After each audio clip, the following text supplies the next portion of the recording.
తెలంగాణలో మళ్ళీ ఉప ఎన్నికలు వచ్చే పరిస్థితి కనిపిస్తే ఉప ఎన్నికలు వస్తే స్టేషన్ గన్పూర్ నుంచి రాజయ్య నిల్చొని గెలిచే అవకాశాలు కనిపిస్తున్నాయా ప్రస్తుతం? 100% అండి. దాంట్లో ఇవాళ ఎందుకోసం అంటే ఒకటి ఒకటి కాంగ్రెస్ ప్రజా వ్యతిరేక విధానాలు ఇచ్చిన హామీలు నెరవేర్చకపోవడం ఒకటి.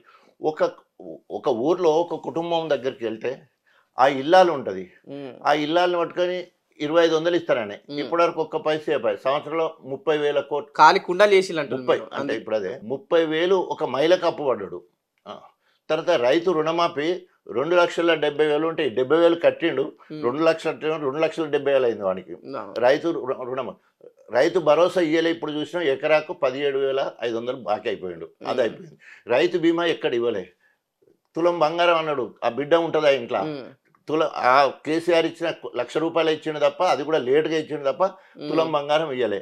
ఆ బిడ్డ చదువుకున్న బిడ్డ ఉండే, స్కూటీ ఇస్తాననే స్కూటీ లేకపోయా, ఆ ఇంట్లో ముసలాం ఉండే 2,000 4,000 ఎత్తదని ఆశపడి ఓటేసాయి, 4,000 రాకపోయే, వికలాంగుడు ఉండే 4,000 6,000 చెప్తారనే వాళ్ళకు ఏం చేయకపోయే. ఇట్లా చెప్పుకుని పోతే ఓ కుటుంబం పోయి నువ్వు ఏం చేసినావు అని ఓటు అడుగుతావు. రేపు కాంగ్రెస్ అనేవాడు ఏం చేసినామని ఓటు అడుగుతాడు? ఓన్లీ ఆర్టీసీ బస్సు ఫ్రీ ఇచ్చినామని ఒక్కటి చెప్తున్నారు. ఆడవాళ్ళంటేనే ముస్తాబాయి, ఎటు పోవాలన్నా మార్కెట్ పోవాలన్నా, పేరంటానికి పోవాలన్నా, చుట్టాల దగ్గర పోవాలన్నా ముస్తాబాయి ఎక్కుతారు. బస్సు ఎక్కేటప్పుడు ముస్తాబాయి అయినట్టు ముద్దుకుంటారు, దిగేటప్పుడు వాళ్ళ రూపాయలు మారిపోతున్నాయి. ఇక వాళ్ళు అబ్బాయి ఎప్పుడు ఎక్కువ ఆర్టీసీ బస్. తర్వాత ఒక దాంట్లో మౌలిక సదుపాయాలు పెంచలే, నెంబర్ ఆఫ్ ట్రిప్స్ పెంచలే, బస్సుల సంఖ్య పెంచలే. మంచిది కాదంటారా?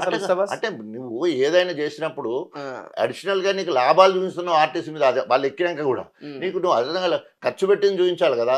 ఎట్లా ఖర్చు పెట్టాలి? నెంబర్ ఆఫ్ ట్రిప్స్ పెరగాలి. మా గణపురం హన్మకొండ నుంచి వెళ్ళి తాటికొండకు బస్సు ఉంది, అంతకుముందు 2 ట్రిప్పులు, ఇప్పుడు 2 ట్రిప్పులు ఉంటే ఏం లాభం? దాన్ని నొక్కి నొక్కి పంపిస్తున్నావు, అప్పుడు 4 ట్రిప్పులు వేయగలగాలి. అంతకుముందు అద్దాలు కూడా లేని సరిగ్గా ఉంటే ఇప్పుడు అద్దాలు పెట్టేసి దుమ్ము దులిపడకుండా అట్లా చేయగలగాలి.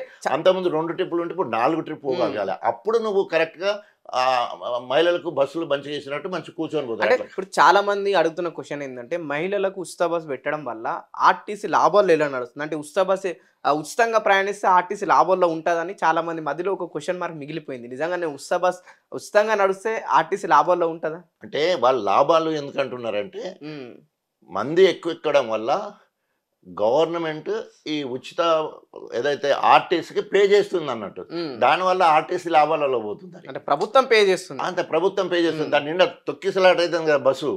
సదుపాయాలు కాదు, నెంబర్ ఆఫ్ బస్సులు ఎక్కువ చేసుడు కాదు, ఫెసిలిటీస్ ఏమి లేవు, కానీ లాభాల బాటలో ఉన్నదానికి కారణం ఏంటంటే తొక్కి పంపిస్తున్నాం, తొక్కిసలాటలు దిగుతున్నారు, ఎక్కుతున్నారు. కాబట్టి ఆ రకంగా దానికి సంబంధించిన మహిళలు రేషన్ కార్డు చూపించడము, ఆధార్ కార్డు చూపించడం వల్ల దాని ద్వారా వాళ్ళకు క్లెయిమ్ చేసుకుంటున్నారు. గతంలో రేవంత్ రెడ్డి గారు పార్టీ ఫిరాయించిన వాళ్ళని మేము ప్రోత్సహించము, కేసీఆర్ ఇంటి పైన వాళ్ళని కాకి మా ఇంటి పైన వాళ్ళతో నేను కాల్ చేస్తాను వాళ్ళు ప్రస్తుతం దాదాపు 10 మంది ఎమ్మెల్యేలు కాంగ్రెస్ పార్టీలో చేరింది. దీనిపైన ఏం చెప్తారు?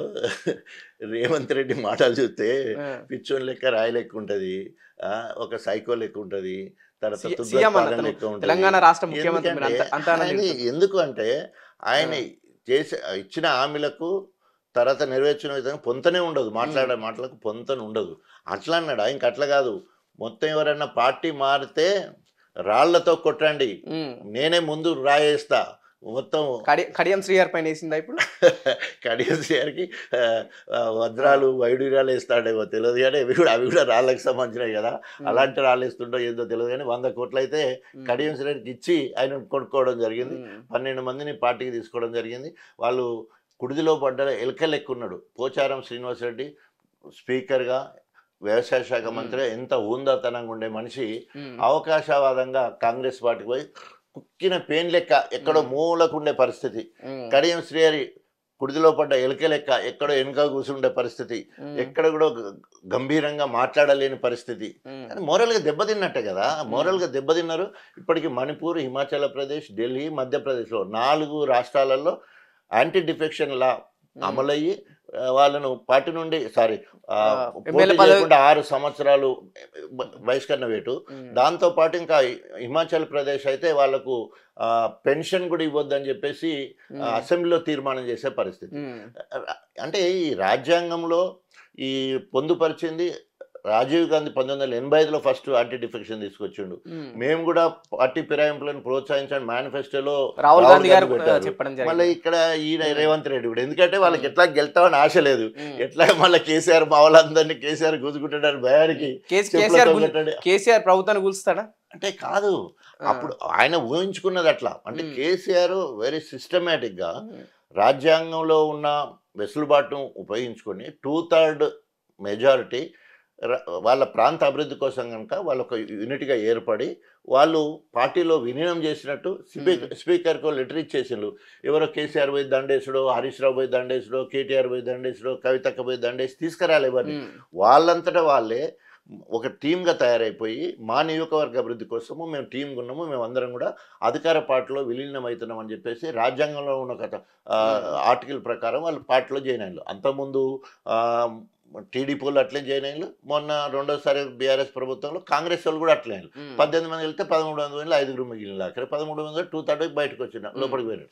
సో అట్లా వీళ్ళు అట్లా కాకుండా ఒక్కొక్క ఇంటికి పోయి బతలాడి కండు వేసి బామాలి వాళ్ళకి వరాలు ఇచ్చి బూటలు ముళ్ళలు పంపించి, ఎందుకంటే ఈయనకు భయం పుచ్చుకుంది ఎక్కడ బీఆర్ఎస్ వాళ్ళు మమ్మల్ని కూలగొడతారేమో అనే భయంతో వాళ్ళే అనుకుంటున్నారు.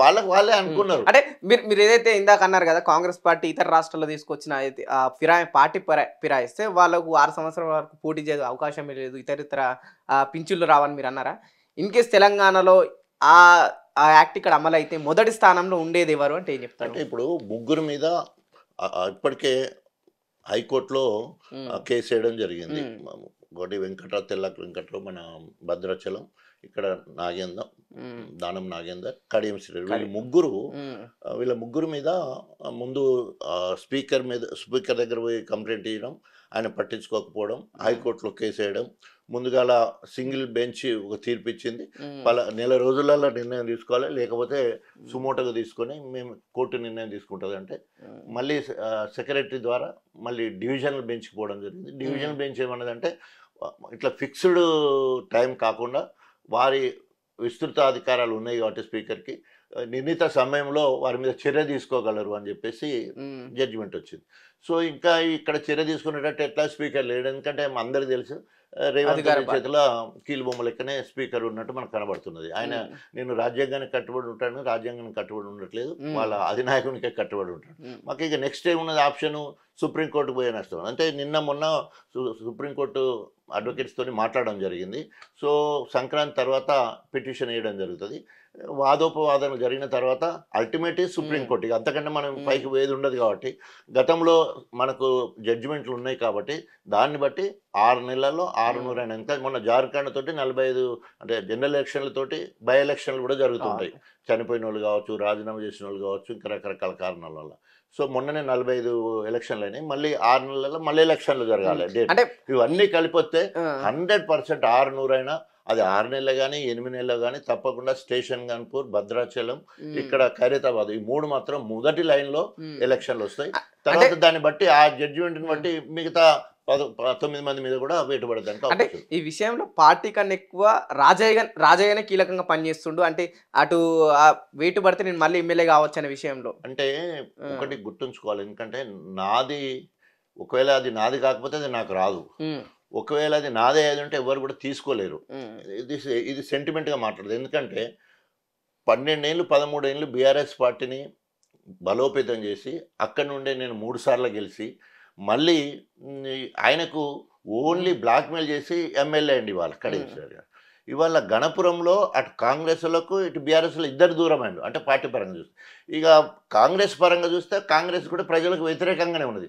సో వేరే దగ్గర 1 వెపన్ ఉంటే ఇక్కడ 2 వెపన్స్ 2 ఎడ్జ్డ్ వెపన్ లాగా గణపూర్లో ఇటు కడియం శ్రేయర్ మీద వ్యతిరేకము, తర్వాత అదేవిధంగా కాంగ్రెస్ మీద వ్యతిరేకం. ఇప్పుడు ఉదాహరణ తెల్లకల వెంకట్రావు ఉన్నాడు, ఆయన ఇట్లాంటి పిచ్చి మాటలు మాట్లాడాడు, కుక్కిన పేరు లేకుంటారు, వాళ్ళ పని వాళ్ళు చేసుకుంటారు, ఎమ్మెల్యే చేసుకుంటారు. అట్లాగే ఈవెన్ నాగేందర్ కూడా కొంతవరకు ఈ కడియం మొత్తము చెప్పినా ఇంత కుమ్మరిపూర్ పల్సనర్ గ్రడ్జ ఏమున్నా సరే రాజకీయంగా ఏమైనా సరే డైరెక్ట్ అటాక్. ఇన్ని రోజులు మామూలుగా ఉన్నాం, ఆయనే కదా నలుగురిని ఎక్కడైతే తిన్నాడో అక్కడనే ఎత్తేసే కార్యక్రమం చేశారు. ఇప్పుడు కవిత దగ్గర మొన్న ఎలక్షన్లో కూడా 2023 ఎలక్షన్లు కూడా డిసెంబర్లో జరిగిన ఎన్నికల్లో కవిత దగ్గర పోయి డబ్బులు తెచ్చుకున్నాడు. తర్వాత కేటీఆర్ ఇచ్చిండు, అందరు కూడా డబ్బులు తీసుకొని వచ్చి మళ్ళీ వాళ్ళని మీద తిట్టడం అంటే నువ్వు ఎంత అవకాశవాదంగా ఉన్నావు.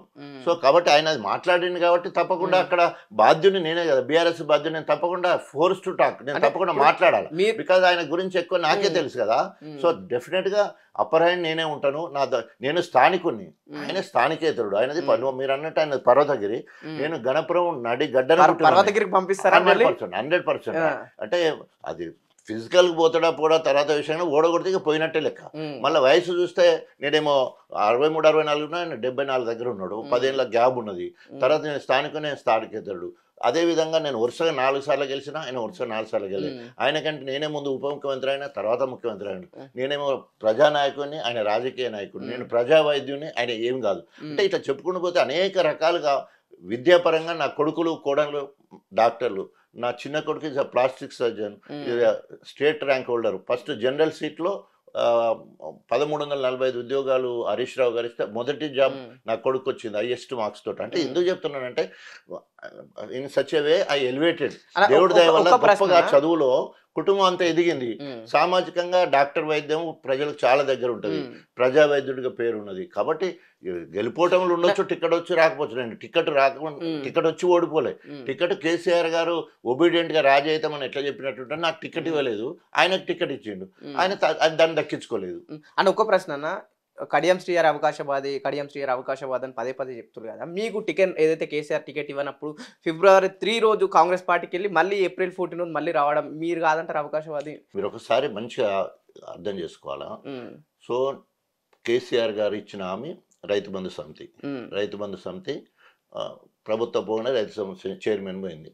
ఎమ్మెల్సీ ఇచ్చి మంత్రి అంటే ప్రభుత్వం రాలేదు, ఎమ్మెల్సీ పోయింది. తర్వాత ఎంపీగా నన్ను మించిన అభ్యర్థి వరంగల్ ఉండడు. అది కాంగ్రెస్ కానీ బీజేపీ కానీ. తర్వాత ఎందుకంటే X deputy CM 4 times MLA is going to contest for MP అన్నప్పుడు ఏ రకంగా చూసినా కూడా ఎలివేషన్ అది అట్లుండే. కానీ కడియం శ్రీఆర్ చేసిన బ్లాక్ మెయిల్ తోటి నేను కాంగ్రెస్ పోతాను ఆయన పోయిందనుకో, ఆ బ్లాక్ మెయిల్ తోటి భయపడి మళ్ళీ ఎంపీ టికెట్ ఆయనకి ఇచ్చినప్పుడు సొంత తండ్రి కొడుకులు కూడా ఒకసారి తండ్రి మీద కొడుకు అడుగుతాడు, ఒకసారి కొడుకు మీద తండ్రి అడుగుతాడు. చెప్పేది అయితే నేను అలిగాను ఓన్లీ సింగిల్ సెంటెన్స్లో. నా వ్యక్తిగత కారణం వల్ల పార్టీకి రాజీనామా చేస్తాను, ఒక స్టేట్మెంట్ ఇవ్వడం జరిగింది. అది నేను పోయి తెలంగాణ భవన్ పోలే, ఎక్కడ పోలే, ఏం చేయలేదు. అయిపోయింది కదా. అయిపోయిన తర్వాత నేను ఎప్పుడైతే రాజకీయంగా రాజీనామా చేస్తున్నానో, ఒక elevated person, X deputy CM, BJP వాళ్ళు కానీ, కాంగ్రెస్ వాళ్ళు కానీ, బీఎస్పీ వాళ్ళు కానీ అనేక మంది రావడం జరిగింది. వీటన్నిటికంటే కాంగ్రెస్ వాళ్ళకి ఎక్కువ ఎందుకు అంటే, నేను 15 ఏళ్ళు అందులో పనిచేసిన, అందులోనే ఎమ్మెల్యే అయినా, అందులో వైఎస్ రాజశేఖర రెడ్డి శిష్యుడిగా ఇది వాళ్ళకి ఇట్లా కట్టుకున్నానంటే only YS Rajasekhara Reddy impact ఇప్పటి వరకు కూడా. డ్రెస్ స్టైల్ కూడా అది కారణం, అది దానికి తప్పేం లేదు. అందులోకెళ్ళి only for the cause of Telangana came to TRS party, అంతే కదా. సో ఆ క్రమంలో పరిచయాలు వాళ్ళందరూ కాంగ్రెస్ వాళ్ళందరూ నా సమకాలికులు. ఆ రకంగా చూస్తే వాళ్ళు చేయని ధైర్యాన్ని ఆ రోజు నేనే చేసిన. ఉత్తమ్ కుమార్ రెడ్డి గారు, నేను అప్పటికే కాంగ్రెస్ కు రాజీనామా చేసి బీఆర్ఎస్ ఎమ్మెల్యేగా ఉంటే, ఉత్తమ్ కుమార్ రెడ్డి అప్పుడు హౌసింగ్ మినిస్టర్ ఉండే, రాజయ్య నువ్వు నిజమైన మొగోడివి తెలంగాణ మొత్తం, మేము చేయని ధైర్యం నువ్వు చేసినావు అని చెప్పేసి గిఫ్ట్గా 13,000 ఇండ్లు, ఇందిరమ్మ ఇండ్లు 2013లో గణపూర్కి ఇచ్చాడు. నా జీవితంలో మర్చిపోలేదు సార్. ఓన్లీ బికాజ్ నేను రాజీనామా చేసినందుకు గిఫ్ట్గా. ఆయన కాంగ్రెస్లోనే ఉన్నాడు, కాంగ్రెస్ మంత్రిగా ఉన్నాడు, నేను అప్పుడు టీఆర్ఎస్ ఎమ్మెల్యే 2013లో. అంటే ఎందుకు ప్రతిపక్షాలు కూడా మెచ్చుకునే స్థాయిలో నా యాటిట్యూడ్. ఇవాళ మీరు ఒక్కసారి చూడండి, ఎప్పుడు కూడా నేను కాంగ్రెస్ వాళ్ళు ఇప్పటివరకు ఎన్నడూ కూడా విమర్శించలేదు. ఈ బీఆర్ఎస్ పార్టీ నాదే, బీజేపీ వాళ్ళు నన్ను ఎన్నడూ విమర్శించారు. ఎందుకంటే నేను ప్రజా జీవితంలో ప్రజానాయకుడు ఉంటాను, అందరితో ఆత్మీయతను పొందుతాను. ఓన్లీ మీరు అన్నట్టు ఓన్లీ కడియం శ్రీఆర్ వర్సెస్ రాజే, ఇది మాత్రం నడుస్తుంది. ఈ దాదాపు 8-9 ఏళ్ళు రెండు కత్తులు ఒకే పార్టీలు ఎట్లున్నాయన్న మరి ఉండలేదు కదా. ఆయన ఎమ్మెల్సీ ఉన్నాడు, ఆయనకు ప్రోటోకాల్ లేదు. నాకు ఎమ్మెల్సీ ఉన్నది గన్పూర్, నేనే ఏళ్ళనే కదా. అందుకనే గన్పూర్ 12 ఏళ్ళు 13 ఏళ్ళు కష్టపడ్డ, రాశి మీద వచ్చి కూర్చుండడం వల్లనే కదా ఎన్ని కష్టం. అంటే రెండు కథలు ఎటుపోయినా గుచ్చుకోవడం అంతే, తప్పదు. ఎందుకంటే ఒక పార్టీలో ఉన్నప్పుడు కేసీఆర్ మంచిగా ఆలోచించి ఆయన ఎంపీగా చేసిండు, ఎమ్మెల్సీగా చేసిండు. ఆయనను ఆ రకం కాపాడుకున్నాడు, నామినేటెడ్ పోస్ట్ లెక్క. నేనేమో ఎలక్టెడ్ పోస్ట్లకు పంపించిండు.